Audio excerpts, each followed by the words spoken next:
Assalamualaikum warahmatullahi wabarakatuh. Berjumpa lagi dengan saya dalam pembelajaran matematika di Maths Reski 125. Nah, silakan nanti kalian saksikan video ini dari awal sampai dengan akhir. Oh ya, satu lagi, silakan kalian subscribe channel ini, like dan share video ini apabila kalian anggap video ini bisa bermanfaat untuk orang banyak. Seperti itu. Nah, seperti yang bisa kalian baca, jadi pada video kali ini kita akan membahas tentang beberapa soal terkait dengan bagaimana cara untuk menentukan koefisien dari fungsi jika nilai fungsinya itu diketahui. Oke, langsung saja kita langsung masuk pada contoh soal yang pertama. Saya ganti terlebih dahulu. Nah, seperti yang bisa kalian baca untuk contoh soal yang pertama, yaitu dipunyai fungsi fx sama dengan 5x ditambah 7. Nah, perintahnya, tentukan nilai p jika diketahui fp sama dengan 32. Jadi di sini kita punya fx sama dengan 5x ditambah 7. Kemudian kita diminta untuk mencari nilai p jika diketahui fp itu sama dengan 32. Nah, ketika kita punya soal bentuknya seperti ini, seperti biasa silahkan kalian tuliskan fx-nya terlebih dahulu. Oke, jadi di sini kita tulis fx-nya dulu. Kita punya fx-nya yaitu sama dengan 5x ditambah 7. Seperti ini ya. Selanjutnya kita tulis fp-nya.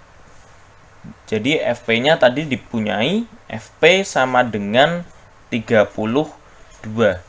Nah, untuk menentukan nilai p, maka yang kita lakukan adalah kita selesaikan berdasarkan pada fp ini. Jadi berdasarkan pada fp sama dengan 32 ini. Nah, kita tahu bahwa tadi yang kita punya itu fx. Tapi untuk pengerjaannya kita pakainya adalah fp.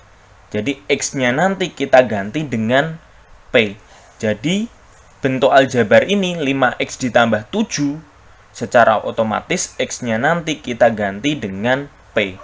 Sehingga bentuk fx ini, yang bentuk aljabar ini, kalau kita masukkan ke sini, jadinya adalah 5x, dia berubah menjadi 5p. Kenapa kok p? Karena di sini variabel x-nya kita ganti dengan p. Jadi 5p ditambah 7, kemudian tinggal kita tulis sama dengan 32-nya. Sama dengan 32. Seperti ini. Nah, setelah kita dapati bentuk aljabar 5p ditambah 7 sama dengan 32, selanjutnya kan kita pengen mencari nilai p-nya. Maka langkah selanjutnya adalah silakan kalian pindah ruas setiap bilangan yang ada di situ. Berarti 5 dan 7 ini. Silakan kalian pindah ruas ke ruas belakang. Dimulai dari bilangan yang tidak melekat pada variabel. Kita tahu bahwa di depan itu ada 5 dan 7. Tapi yang tidak melekat pada variabel itu adalah plus 7. Maka plus 7 kita pindah ruas terlebih dahulu. Nah, karena plus 7 kita pindah ruas, maka yang ada di depan sisanya adalah si 5p. Berarti 5p sama dengan ini kita tulis ulang. 32 plus 7 kita pindah ruas jadi min 7. Oke, kita operasikan terlebih dahulu sehingga kita punya 5p itu sama dengan 32 dikurangi 7. 32 dikurangi 7 kita dapati hasilnya sama dengan 25. Nah, berarti selanjutnya untuk mendapatkan nilai p ini berarti kan 5 ini harus kita pindah ruas. Nah, 5p berarti kan 5 dikali p. Karena dikali pindah ruas jadinya bagi. Sehingga kita punya p sama dengan 25. 5 kita pindah jadi bagi 5. Oke, 25 dibagi 5, itu kita dapati hasilnya sama dengan 5. Nah, dari sini kita dapati nilai P-nya itu sama dengan 5. Jadi, kalau kita punya fungsi fx sama dengan 5x ditambah 7, Kalau kita diminta untuk mencari nilai P dengan Fp-nya itu sama dengan 32, melalui perhitungan ini maka kita dapati nilai P-nya sama dengan 2. Oke, itu untuk contoh soal yang pertama. Baik, kita lanjut pada contoh soal yang kedua. Nah, seperti yang bisa kalian baca untuk contoh soal yang kedua, dipunyai fungsi fx sama dengan x kuadrat dikurangi 7x ditambah 12. Kemudian kita diminta untuk menentukan nilai P, masih sama. Yang dicari adalah nilai P. Namun di sini diketahui untuk Fp-nya itu sama dengan 2. Oke, saya tulis penyelesaian terlebih dahulu.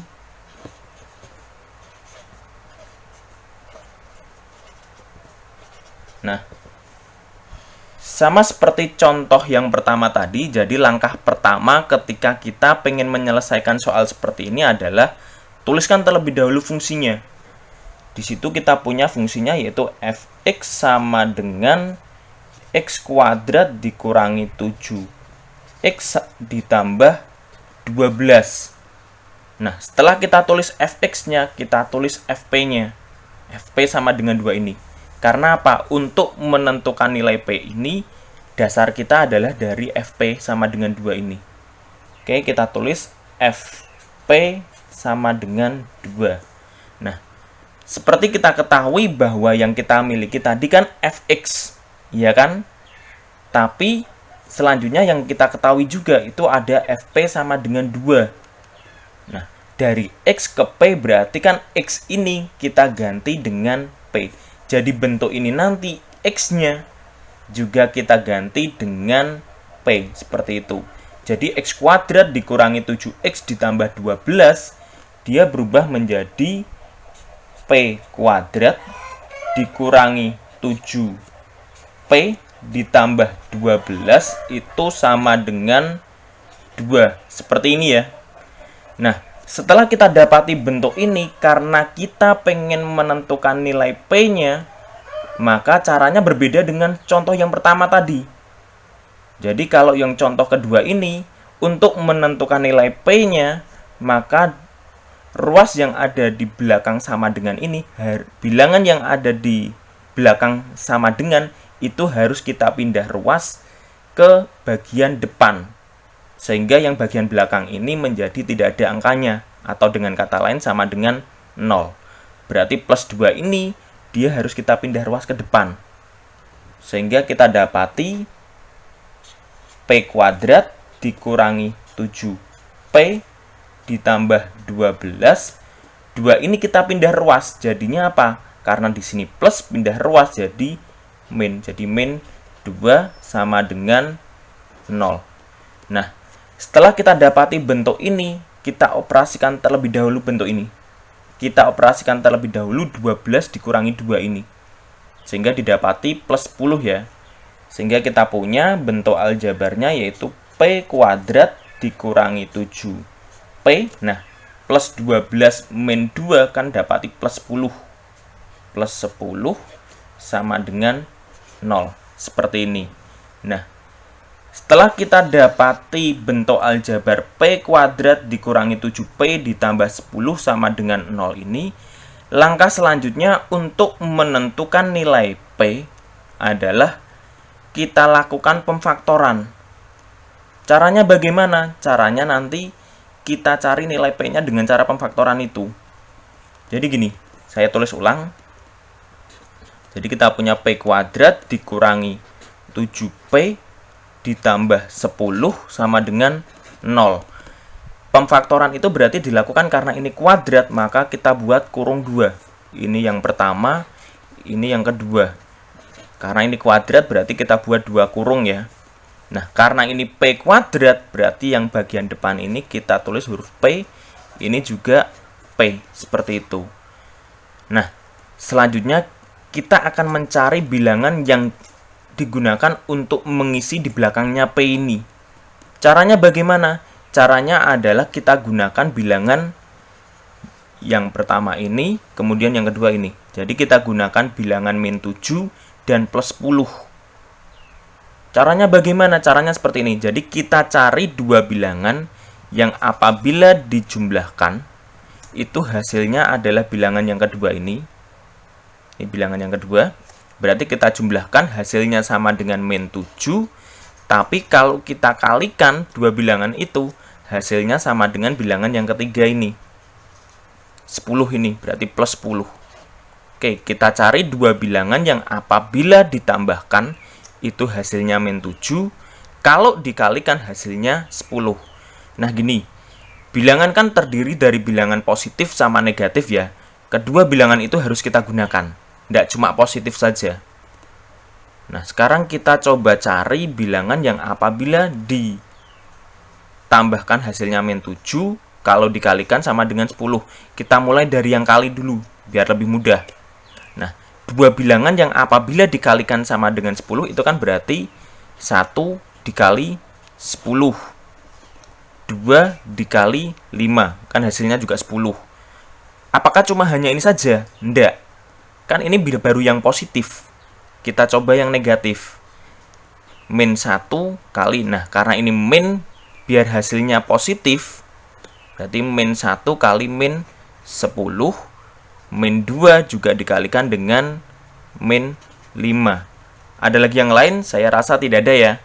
Nah, setelah kita dapati bentuk ini, kita cari dua bilangan yang apabila ditambahkan hasilnya sama dengan min 7. Dari bentuk yang kita miliki ini tadi, perkalian yang kita miliki ini tadi. 1 ditambah 10, hasilnya 11, berarti bukan. 2 tambah 5, hasilnya sama dengan 7. Padahal yang diminta itu adalah min 7, berarti bukan. Min 1 ditambah min 10. Min 1 min 10 berarti min 11. Padahal yang diminta adalah min 7, berarti bukan. Min 2 ditambah min 5. Atau min 2 tambah min, berarti kan min ya. Min 2 min 5 berarti min 7. Berarti sesuai ya. Nah, karena sesuai berarti dua bilangan yang dimaksud adalah min 2 dan min 5. Min 2 dan min 5. Berarti di sini bisa kita tuliskan min 2, sini min 5. Nah, setelah kita dapati bentuk ini, langkah selanjutnya adalah kita buat masing-masing bagian ini menjadi sama dengan 0. Bagian yang pertama yaitu P-2, berarti P-2 ini kita buat sama dengan 0. Jangan lupa kita beri tanda, atau P-5 juga kita buat sama dengan 0. Setelah kita dapati bentuk ini, baru kita cari nilai P-nya. Kita cari yang bagian pertama ini. Berarti kita punya P-2, min 2-nya kita pindah ruas, sehingga kita punya 0, min 2 kita pindah ruas jadi plus 2, berarti P sama dengan 2. Ini juga sama, min 5 kita pindah ruas, sehingga kita punya P sama dengan 0, min 5 kita pindah ruas jadi plus 5, berarti 0 ditambah 5 kita punya sama dengan 5. Nah, dari sini maka kita dapati nilai P-nya untuk bentuk ini itu sama dengan 2 atau sama dengan 5. Seperti itu. Baik, saya rasa cukup sekian penjelasan yang bisa saya sampaikan. Apabila ada tutur kata saya yang kurang berkenan, saya mohon maaf yang sebesar-besarnya. Semoga bermanfaat. Saya akhiri. Wassalamualaikum warahmatullahi wabarakatuh.